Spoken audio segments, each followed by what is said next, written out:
Hola amigos, ¿cómo están? Les doy la bienvenida a la sesión número 10 del programa virtual de 0 a 3, un buen comienzo de vida. El tema del día de hoy es ¿qué necesitan aprender las familias sobre el desarrollo y aprendizaje temprano? Bueno, ahora pasamos con la mesa para continuar con la exposición. Hola amigas, ¿cómo están? Muy contentas nosotros por las respuestas que han dado durante el foro. Han dado ideas muy interesantes de lo que pueden hacer con los niños, y yo quisiera añadir algo más. El juego es un elemento fundamental también de socialización.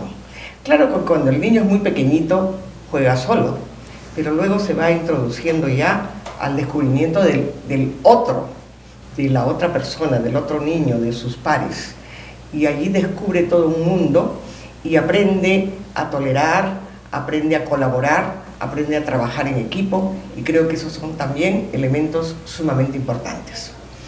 En la sesión del día de hoy tenemos a dos personalidades muy conocedoras del tema, que son Ethel y María, y que nos van a dar ideas sumamente interesantes, así que las dejo sin más. Gracias, Elenita. Buenas tardes, vamos a empezar para que el tiempo no nos vaya a ganar como nos sucede últimamente en todas las sesiones. El tema de hoy día tiene que ver con el trabajo con las familias, y yo lo que quisiera hacer es articular un poco la sesión de hoy día con las demás sesiones, porque de eso se trata, ¿no? Este es un programa que tiene una serie de sesiones y hoy día tocaba lo que tiene que ver con el trabajo con familias. Sin embargo, si nosotros recordamos, y quiero muy rápidamente plantearles la primera exposición de Leonardo Yanes, ahí nos hablaba de paternidad positiva y responsable, y nos habló de ambientes favorables para el desarrollo infantil, paternidad positiva, ambiente físico seguro, sano e interesante. Él decía que los padres contribuyan y ayudan al desarrollo de sus hijos, y habló de las interacciones positivas, habló de padres y madres que respondían a las necesidades de sus hijos, hablaban de padres que ayudan a sus hijos cuando les hablan, les cantan, les leen, etc. Y nos dejó incluso una pregunta, porque recuerden ustedes, nos dijo, ¿cómo diseñaríamos nuestras casas y comunidades para favorecer el desarrollo infantil? Además, cuando hubo la exposición de Nadia Yepes sobre neurociencias, nos dio también todos los fundamentos para el desarrollo, un desarrollo positivo de los niños, y nos habló de la importancia y de la relevancia del trabajo con los padres. En realidad, y me olvidaba, la sesión donde trabajamos todo el aspecto personal social, se nos enfatizó la importancia que tienen las experiencias y las oportunidades de aprendizaje, y sobre todo el trato afectivo que dan las familias para los niños. Entonces, estas son razones más que suficientes para poder considerar la importancia del tema que vamos a tratar el día de hoy. Por favor, con la primera diapositiva, la que sigue. Miren, nosotros generalmente hablamos de que la familia es la institución universal, porque en todas las comunidades, en todas las ciudades, en todos los pueblos y en todas las épocas siempre ha habido familia, y también se nos dice que es la institución fundamental para el desarrollo de los niños. Sin embargo, la que sigue, por favor. Si nosotros miramos estas imágenes, nos podremos dar cuenta de lo que ocurre ahí. Niños en situación de abandono social, desde la extrema izquierda, en la parte superior, niños con problemas de salud, con desnutrición, con anemia, mujeres, madres, sin las condiciones ni con la energía como para poder cumplir de la manera más satisfactoria el rol de madres, ¿no? La que sigue, por favor. Y también nos enfrentamos a hogares disfuncionales, donde existe mucha violencia intrafamiliar, niños maltratados, mujeres maltratadas, el alcoholismo como un tema que compromete a las familias y que afecta el desarrollo de estas. Estos son otros aspectos que justifican y nos hablan de la necesidad del trabajo con familias. La que sigue, pero ¿con qué familias es que nosotros vamos a trabajar? Con todas las familias, con las familias urbanas, con las familias rurales, pero especialmente debemos trabajar con las familias en mayor vulnerabilidad, con aquellos niños que están viviendo en contextos familiares de mayor riesgo para su desarrollo. ¿Qué sigue? ¿Por qué trabajar con las familias? Recordemos, todos los niños nacen y crecen en el centro de una familia, y esta familia es la que tiene sus propias costumbres, sus propias maneras de criar a los niños, sus propias prácticas de criarlos y educarlos. y por lo tanto nosotros si queremos, ahí tenemos el primer punto de partida, si nosotros queremos trabajar con las familias, tenemos que tratar de conocer y comprender cuáles son esos patrones y prácticas de crianza que las familias tienen y cómo estas formas de atender a sus hijos y de educarlos responden, en la mayoría de los casos, a las prácticas y a los patrones que predominan en cada cultura. Cuando nosotros hablamos de prácticas de crianza y cuando hablamos de patrones, estamos hablando de dos cosas que están totalmente relacionadas, pero los patrones tienen que ver con el debe ser. Es decir, el debe ser de una cultura, aquello que nos señala cómo debería criarse o educarse a los niños, y las prácticas tienen que ver con aquello que se hace en el día a día, ¿no? En la relación directa del día a día con los hijos. Esas son las prácticas de crianza. En el caso de... La que sigue, por favor. En el caso del trabajo con las familias, yo lo que quisiera enfatizar es que la necesidad de conocer y valorar la historia de cada familia es muy importante porque trabajando con las familias, nosotros podemos identificar las prácticas que ellos tienen en relación a todos aquellos aspectos que vienen a ser cruciales en el desarrollo infantil. Las prácticas en cuanto a salud, en cuanto a nutrición, las prácticas en cuanto a educación infantil. Comprender la función que cumplen estas prácticas, tratar de entender cuál es el valor que la familia le asigna a determinada práctica, porque es a partir de esa comprensión de una práctica que nosotros podemos diseñar estrategias para trabajar con ellas. Por ejemplo, les planteo, muchas veces decimos sí, los derechos del niño, no al maltrato, promovamos el buen trato, les decimos a los padres de la zona rural andina sobre todo, que no usen el chicote, que no peguen a los niños, pero solo les decimos lo que no deben hacer y no les planteamos lo que sí deben hacer. Entonces, ese es un punto importante para poder nosotros entender cómo debemos trabajar con las familias. No es solamente planteándoles desde el punto de vista del debe ser, sino también de cómo esto se aplica en el día a día de ellos en la relación con sus hijos. Yo creo que también que el trabajo con las familias es importante porque debemos buscar fortalecer las autocapacidades, la propia capacidad de las familias para poder criar a sus hijos de la mejor manera, y esto tiene que ver con el desarrollo de competencias y con la incorporación de nuevos conocimientos a los cuales las familias sí están abiertas. A veces tenemos una concepción muy negativa de la familia como alguien que no está interesada o como que no se preocupa muchísimo por el bienestar de sus hijos. Todas las familias están interesadas por el bienestar de sus hijos. Lo que ocurre es que existen una serie de condiciones de vida que hoy en día alejan a los padres de una vida familiar más cercana a veces con sus hijos, y también trae una serie de retos para las familias, por ejemplo, en nuestro país, donde predomina, por ejemplo, la familia monoparental, ¿no? Por señalar una de las características. Entonces, muchas veces la mujer sola es la que tiene que afrontar la responsabilidad familiar, y esto implica también un reto para quienes trabajan con las familias y con los diversos tipos de familia que nosotros tenemos. La que sigue, por favor. Al trabajar con las familias, otra consideración que les quiero plantear es la necesidad de tener en cuenta las estructuras familiares, como se los acababa de señalar, ¿no? Las estructuras familiares del contexto en el cual trabajo. Cada persona, cada docente, cada enfermera, cada empleado de un servicio que trabaja con familias y con niños, tiene que ver cuál es qué tipo de familia predomina en su contexto. Habrá familias donde serán nucleares, las encontramos en la zona más andina y de selva, en la zona rural, y todavía familias nucleares básicamente, y también familia extensa que adquiere una importancia muy grande en la crianza de los hijos, ¿no? Y en la zona urbana tenemos cada vez más familias monoparentales, ¿no? Predominantemente de la mujer con el hijo más que del hombre solo con el hijo, que es una minoría. Y también tenemos los otros tipos de familias, familias reconstituidas, personas separadas, vueltas a unirse. Entonces, estos también son factores, son aspectos que tenemos que tener en cuenta en el trabajo con la familia. La que sigue, por favor. Cuando nosotros queremos intervenir con familias, nos damos con una realidad, y es que la intervención con las familias es uno de los puntos más débiles en todos los programas o servicios en los cuales se atiende a los niños y niñas. A veces se atiende al niño y niña, pero no se le da la suficiente fuerza, digamos, y tampoco disposición, diría yo, al trabajo con la familia, porque es un desafío permanente, ¿no?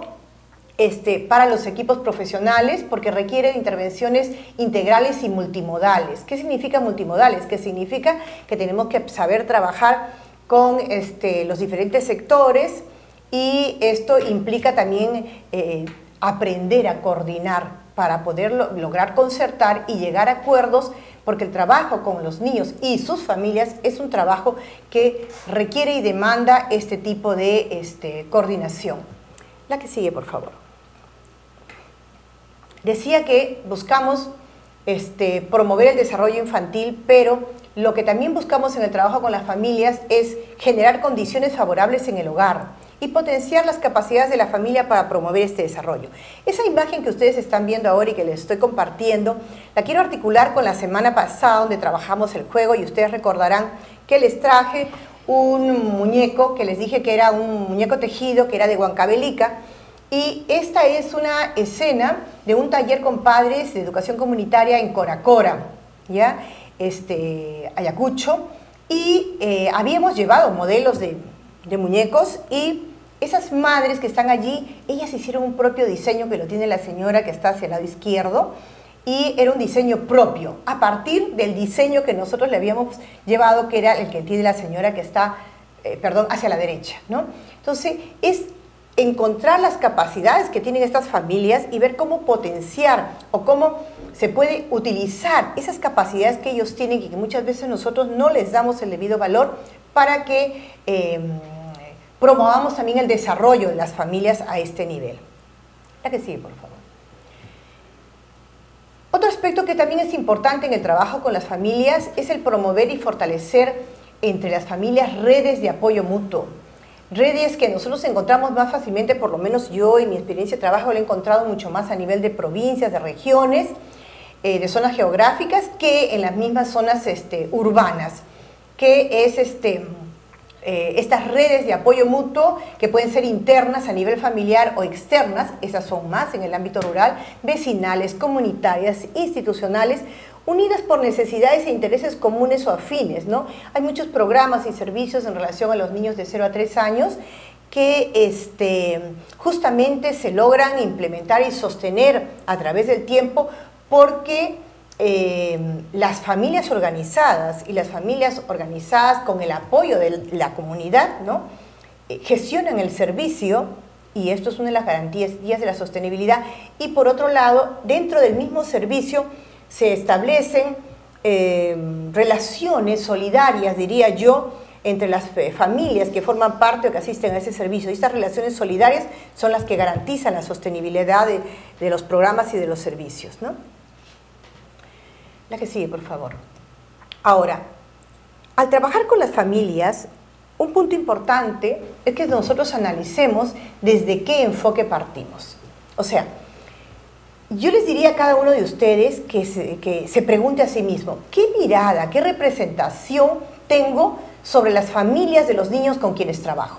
¿Cómo creo que son estas familias? ¿Cómo son? ¿Cómo creo que piensan? ¿Cómo actúan? ¿Por qué pienso que actúan así o de determinada manera? Esto es importantísimo porque hay que conectarnos con la situación real y concreta de estas familias. Y conectarse con la situación concreta de las familias implica ir más allá de nuestras necesidades como institución o como servicio para estos niños de 0 a 3 años y preocuparnos por las necesidades y las expectativas que tiene la familia con relación al servicio, con relación a la institución en la cual nosotros estemos trabajando en relación al desarrollo infantil o a la atención a sus niños más pequeños. Hay que establecer una conexión emocional entonces con la familia, pero conocer la historia familiar no es para enredarnos con los problemas que pueda traer la familia, sino es para que a partir de esa historia familiar con sus propios problemas, nosotros podamos trabajar proyectando un posible cambio para el futuro. Este conocimiento preciso de las familias es lo que nos ayuda a trazar los objetivos, a trazar las metas. Y aquí yo quisiera tomarme la libertad de comentarles algo, y es que desde el punto de vista de las instituciones educativas, la verdad es que hay una tradición de desvinculación genuina entre la institución y las familias en aquellos que no eran programas. Los programas, por lo general, sí tienen una mirada hacia las familias, pero las instituciones educativas más formales, llámale las cunas, ¿no? Dentro de los servicios de niños de 0 a 3 años, hay una tendencia por lo general a culpar a las familias respecto a los problemas de desarrollo de los niños o una visión un poco desvalorizante de las familias. Por lo tanto, cuesta mucho trabajar con ellas, ¿no? Y por otro lado, hay una persistencia de actividades tradicionales con las familias. Creemos, por ejemplo, que trabajar con las familias desde la institución educativa es traer expositores para que den charlas magistrales o para que hablen de temas que en realidad muchas veces el docente sabe muchos aspectos de la vida familiar y de las necesidades de los niños y sus familias que él podría abordarlos, ¿no? También dentro de pequeñas reuniones. Vamos a pasar a la que sigue, creo que tiene que ver con las modalidades de trabajo, no. ¿Qué se necesita hacer para lograr un trabajo efectivo con las familias y comunidad? Miren, primero tener una visión integral del desarrollo humano, centrada en los niños y sus familias, porque vuelvo a insistir, muchas veces tomamos al niño y pensamos que el servicio está atendiendo al niño, y eso hace que no consideremos que el trabajo mirando a la familia implica una mirada hacia el trabajo participativo, como ya les dije, intersectorial, de acuerdos o consensos, y por otro lado, tener una metodología y estrategias pertinentes al trabajo con las familias. La que sigue, por favor. Y hay dos cosas, yo diría que son como dos desafíos en el trabajo con las familias. Uno es romper nosotros con esas creencias y ese sentido común que a veces compartimos todos los que trabajamos en un servicio de atención a niños pequeños en relación a la participación de las familias. Mira, si vamos a trabajar con la familia vamos a tener solo problemas, mejor trabajemos con los niños, las convocamos de vez en cuando, les contamos cómo están sus niños, pero cuesta entender, ¿no?, que tenemos muchas creencias y sentidos comunes porque juramos que eso es así, y en realidad lo que hace es dificultar la relación con la familia. Pero también tenemos que trabajar para poder cambiar la lógica de las familias respecto de su relación con nosotros. Muchas familias no esperan mucho de los servicios. Por ejemplo, en el caso del servicio de salud, muchas veces se acude cuando el niño está ya muy enfermo. Pero antes, para pedir orientación, consejería, que vayan al CRED no solo en el control para ver cómo estás, sino para que te apoyen, para que te orienten, o que se acerquen a la institución educativa, a la CUNY, y pregunten a la profesora, y aclarar alguna duda con respecto al desarrollo de sus hijos. Ese es un punto que muchas veces nosotros no solo lo vamos a lograr cuando cambiemos la percepción que ellos tienen de nosotros como servicio o como institución que atiende a sus hijos. La que sigue, por favor.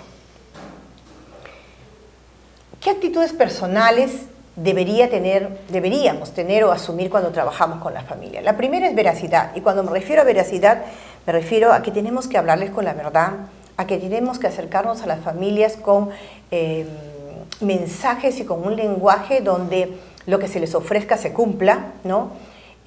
Con un trato horizontal y amigable, donde lo que se busca es ganar la confianza de ellos, y así lograr también la disposición para el trabajo participativo de ellos, pero también tenemos que estar seguros de cuánto nosotros tenemos una disposición para el trabajo participativo.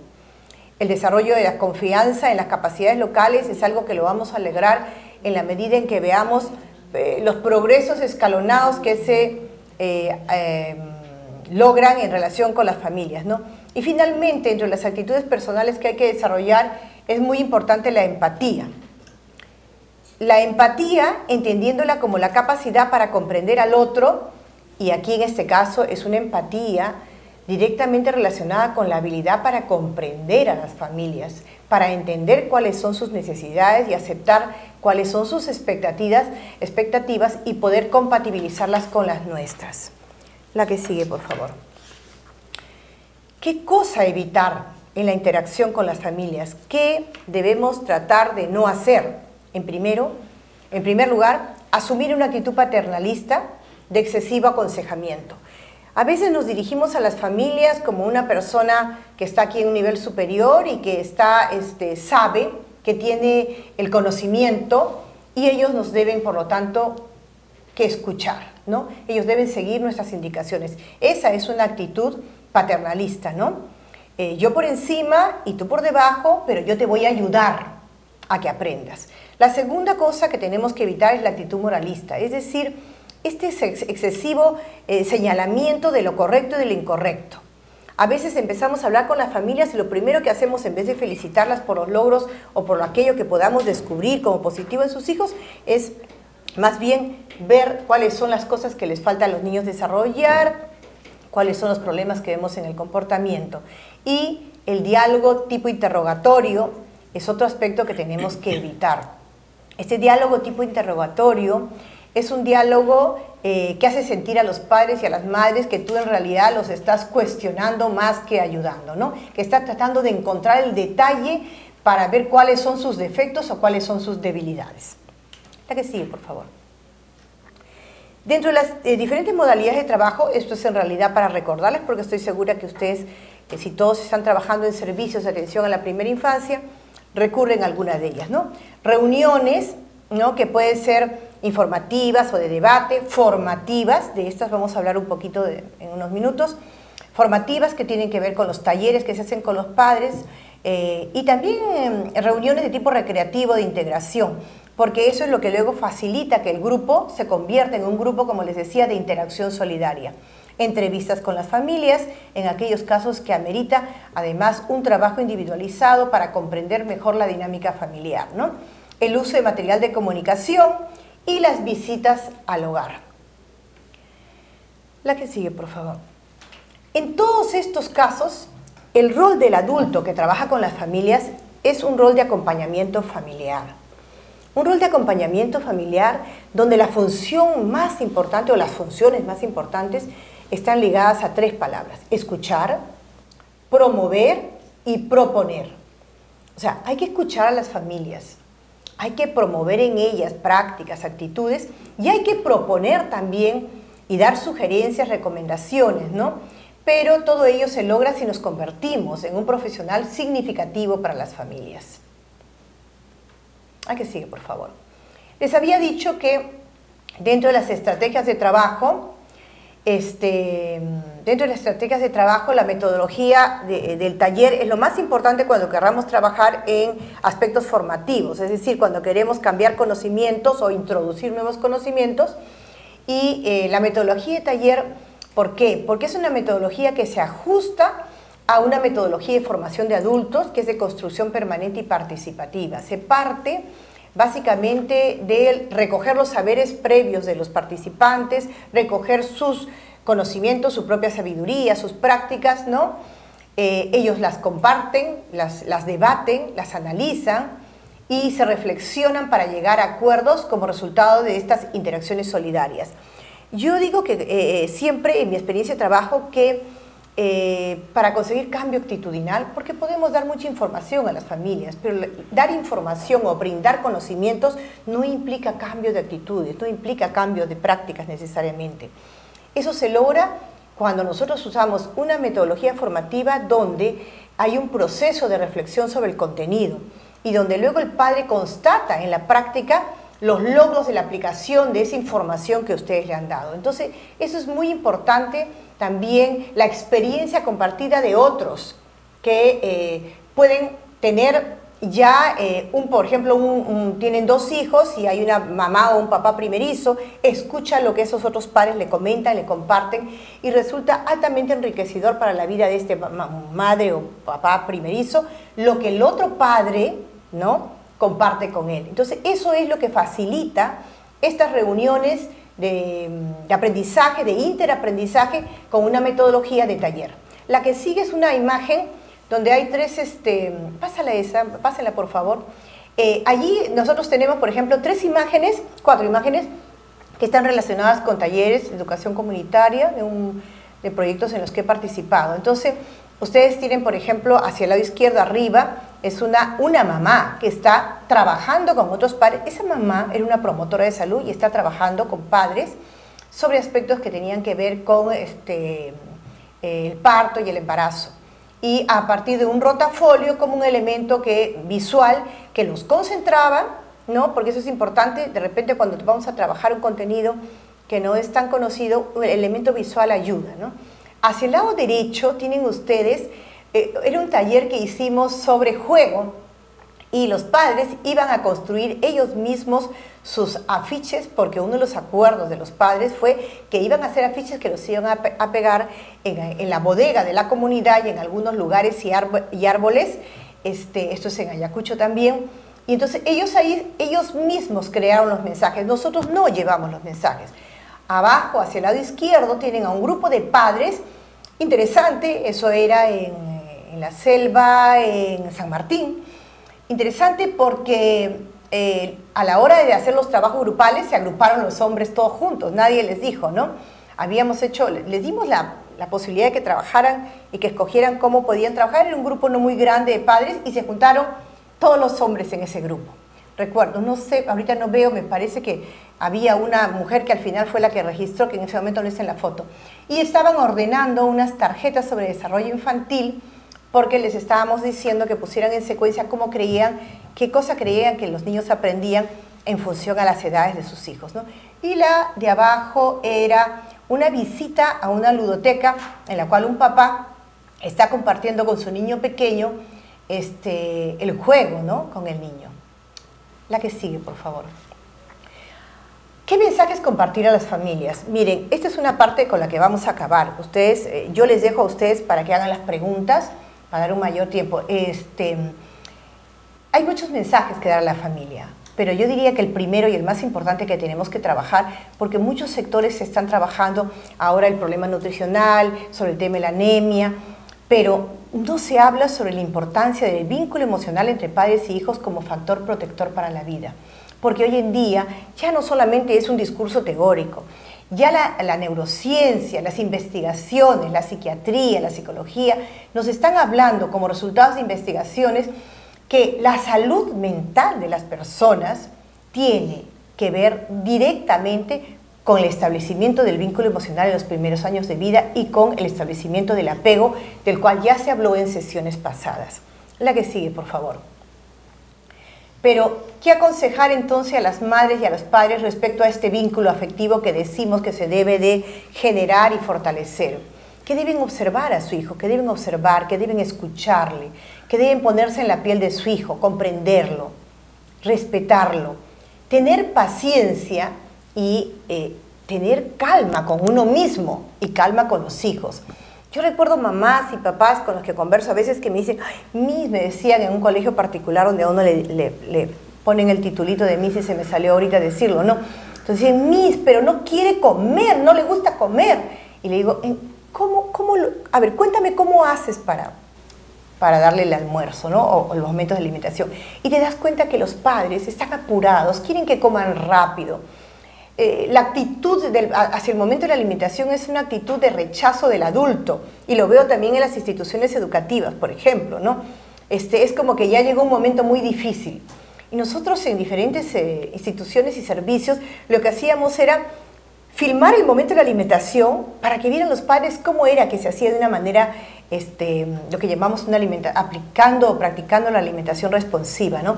Con afecto hacia el niño, con atención, anticipándole el momento de la alimentación, buscando que sea un momento placentero, dándole tiempo para que mastique, no embutiéndole la comida, etc. Fíjense que les estoy hablando de cosas de sentido común y de cosas elementales, pero que muchas familias han dejado de hacer con sus hijos, ¿no? Sobre todo en la familia urbana, esto que les estoy señalando, ¿no? En la familia rural probablemente uno de los temas más importantes será trabajar cómo cambiar las prácticas de corrección y disciplina que tienen mucho que ver con el castigo físico. La que sigue, por favor. Hay que darles a los niños pequeños, a todos los hijos, pero sobre todo en los primeros años, muchos besos, abrazos y caricias, ¿no? A veces no solamente abrazamos a un hijo con los brazos, ni hacemos caricias con la mano, sino que acariciamos con la voz, con la palabra. Las palabras cariñosas y dulces, el cuidar la entonación y el volumen de la voz, ¿no? Eso es muy importante. Hay que decirles a los padres que el volumen de la voz puede ser un punto importante en el diálogo sin palabras que se establece con el bebé y con el niño más pequeño, por ejemplo, de 1 año. Puede haber una madre que no es muy instruida, vamos a decir, pero canta con dulzura a su hijo o le habla con dulzura a su hijo y está siendo mucho más asertiva en la relación con su hijo que madres mucho más preparadas o que madres más instruidas que algunas, ¿no? La que sigue, por favor.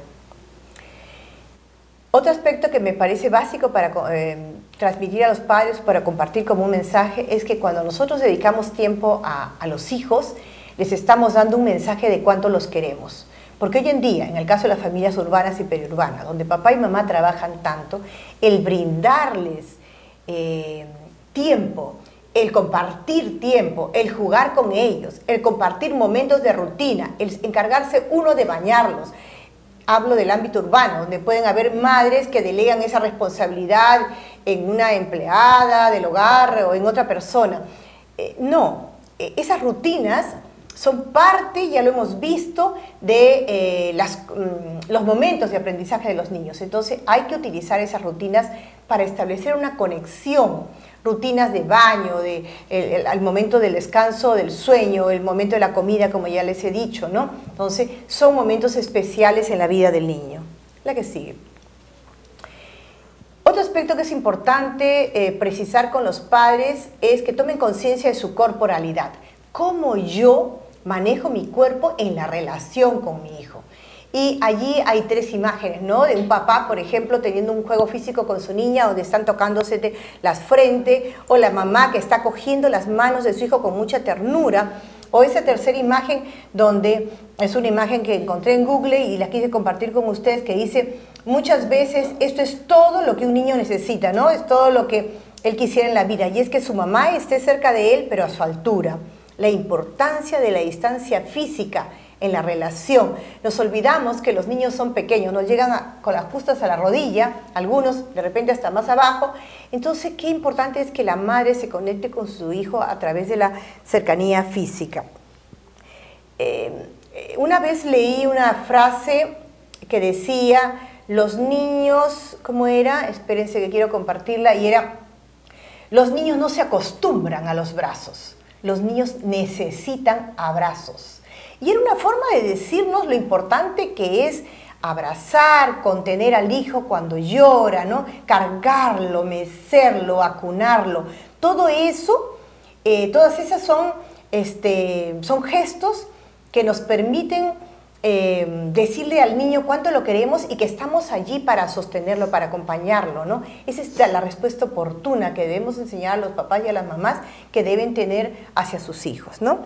Lo más valioso en la vida, entonces, que hay que transmitir a los padres de familia es que lo más valioso que sus hijos tienen en la vida familiar no son las cosas que ustedes puedan darles, eso es lo que hay que decirles a los padres, sino lo que ustedes puedan hacer por ellos, y lo que ellos desean es tenerlos a ustedes, o sea, que los padres desean tener, los niños, perdón, desean tener a sus hijos. Y finalmente, una imagen que corresponde a lo que no voy a desarrollar tampoco, pero que tiene que ver con el ejercicio de una paternidad positiva y de corresponsabilidad. Y esto es importante, trabajemos con las familias para que haya un entendimiento, en el caso de las parejas, en el caso de que haya papá y mamá, que haya un entendimiento, una comprensión, que haya un trabajo compartido, un trabajo solidario, que el niño viva la solidaridad primero en casa, en el hogar, ¿no? Entonces es muy importante este tipo de trabajo. Recordemos que históricamente el rol de la mujer y del varón ha ido cambiando, y que en estos momentos la mujer, y se ha repetido hasta el cansancio en estas sesiones, está incorporada al mundo laboral fuera de la casa. Por lo tanto, las tareas domésticas son tareas que deben ser compartidas y valoradas por el varón y por la mujer. Entonces allí nosotros, desde el punto de vista de trabajo con las familias, muchos países cercanos, vecinos, nos llevan años luz en cuanto a propuestas para el trabajo con los padres, ¿no? Bueno, eso es lo que quería compartir. Muchísimas gracias. Y ahora, le doy el pase a Elenita, ¿sí? Muy bien, amigas. Ahora vamos a tener la presentación de María Núñez, una persona que tiene muchísima experiencia en el trabajo con padres y que nos va a presentar las lecciones aprendidas de esas experiencias. Adelante, María. Bien. Muy buenas tardes con todos que están en línea. Realmente agradecidos por la invitación para poder compartir toda nuestra experiencia que hemos tenido a través de la Asociación para una Infancia Feliz y con apoyo de la empresa privada en los diferentes puntos del país. Por ejemplo, Moquegua, Cusco, hemos estado en Ancash. Y tiene mucha razón lo que dice la doctora Ethel. Es fundamental involucrar a la familia en todo lo que es el desarrollo temprano, porque son las familias las primeras guías. Dicen, los mejores maestros son los padres, por lo tanto tienen que conocer un poco más sobre desarrollo temprano. En los diferentes puntos hemos empezado sensibilizando a las autoridades. ¿Para qué? Para que ellos conozcan las bondades del trabajo con los niños y así pues asegurar un futuro mejor para las ciudades, para las comunidades. Una vez que teníamos las autoridades sensibilizadas, ya hacíamos las convocatorias a las familias con niños menores de 3 años para que participen junto con sus niños. Y en las jornadas que desarrollábamos, trabajamos diferentes temas. Por ejemplo, la importancia del juego, la importancia de la música, la importancia del afecto, la importancia de la cercanía que tenemos que tener día a día con los pequeños.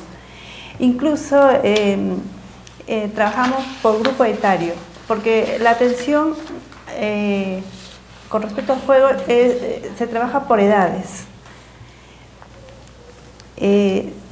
Asimismo, podemos compartir la actitud de las familias que participaban frente al trabajo que se realizaba en los diferentes centros donde se brindamos el servicio.